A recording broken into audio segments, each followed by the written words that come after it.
Cinema പ്രേമികൾക്കിടയിലെ troll മെറ്റീരിയലായിരുന്ന Balayya എന്ന നന്ദമൂരി ബാലകൃഷ്ണയുടെ സിനിമകളുടെ സ്ഥിതി അടിമുടി മാറുന്നു. ബാലയ്യ ആരാധകർ ആവേശത്തോടെ കാത്തിരിക്കുന്ന പുതിയ ചിത്രം അഖണ്ഡ 2-ന്റെ പുതിയ അപ്ഡേറ്റ് ഇപ്പോൾ എത്തിയിരിക്കുകയാണ്. ഒരു കാലത്ത് സിനിമാ പ്രേമികൾക്കിടയിലെ ട്രോൾ മെറ്റീരിയലായിരുന്നെങ്കിലും ബാലയ്യ എന്ന നന്ദമൂരി ബാലകൃഷ്ണയുടെ സിനിമകളുടെ സ്ഥിതി ഇപ്പോൾ അതല്ല. ട്രോള് ചെയ്യുന്നവർ ഇപ്പോഴുമുണ്ടെങ്കിലും അദ്ദേഹം നായകനാവുന്ന സിനിമകൾക്ക് ബോക്സ് ഓഫീസിൽ ഇപ്പോൾ മിനിമം ഗ്യാരണ്ടി കൈവന്നിട്ടുണ്ട്. എബോ ആവറേജ് അഭിപ്രായം വരുന്ന ഒരു ബാലയ്യ ചിത്രം ഇന്ന് ഉറപ്പായും 100 കോടിക്ക് മുകളിൽ കളക്ഷൻ നേടും. ബാലയ്യ ആരാധകർ ആവേശത്തോടെ കാത്തിരിക്കുന്ന പുതിയ ചിത്രം അഖണ്ഡ 2-ന്റെ ഒരു പുതിയ അപ്ഡേറ്റാണ് ഇപ്പോൾ എത്തിയിരിക്കുന്നത്. ചിത്രത്തിന് ഇന്ത്യയിൽ പെയ്ഡ് പ്രീമിയറുകൾ ഉണ്ടായിരിക്കുമെന്നതാണ് അത്.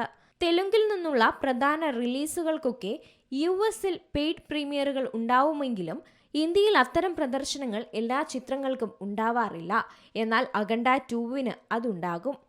എന്നാൽ പ്രീമിയർ ഷോകളുടെ ടിക്കറ്റ് നിരക്ക് സാധാരണയിലും ഉയർന്നതായിരിക്കും. തെലുങ്ക് സംസ്ഥാനങ്ങളിലെ പെയ്ഡ് പ്രീമിയറുകൾക്ക് ടിക്കറ്റ് ഒന്നിന് 600 രൂപ ഈടാക്കണമെന്നാവശ്യപ്പെട്ടുകൊണ്ട് നിർമ്മാതാക്കൾ സർക്കാരിനെ സമീപിച്ചിട്ടുമുണ്ട്. ഇത് അനുവദിക്കപ്പെടുന്ന പക്ഷം അതായിരിക്കും പ്രീമിയർ ഷോകളുടെ ടിക്കറ്റ് നിരക്ക്. ബാലകൃഷ്ണയുടെ കരിയറിലെ ആദ്യ 100 കോടി ക്ലബ്ബ് ചിത്രമായ അഖണ്ഡയുടെ 2ാം ഭാഗമാണിത്. അതിനാൽ തന്നെ ബാലയ്യ ആരാധകരെ സംബന്ധിച്ച് ഏറെ കാത്തിരിപ്പ് സൃഷ്ടിക്കുന്ന ചിത്രം കൂടിയാണ് അഖണ്ഡ 2.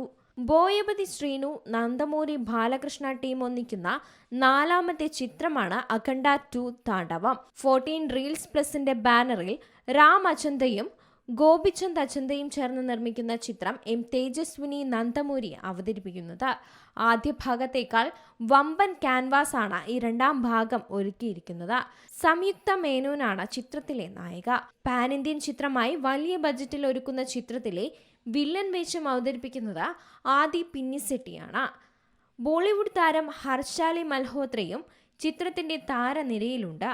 പ്രണവ് മോഹൻലാൽ നായകനായി സമീപകാലത്തെത്തിയ മലയാള ചിത്രം DS-യ്ക്കും പെയ്ഡ് പ്രീമിയറുകൾ ഉണ്ടായിരുന്നു. ഇത് മലയാള സിനിമയിലെ ആദ്യത്തേതുമായിരുന്നു. Entertainment desk, Zee Malayalam News. ഏറ്റവും പുതിയ വാർത്തകളും വിശേഷങ്ങളും വിരൽ തുമ്പിലറിയാൻ സി മലയാളം ന്യൂസ് എല്ലാ ഡിജിറ്റൽ പ്ലാറ്റ്ഫോമുകളിലും ലഭ്യം.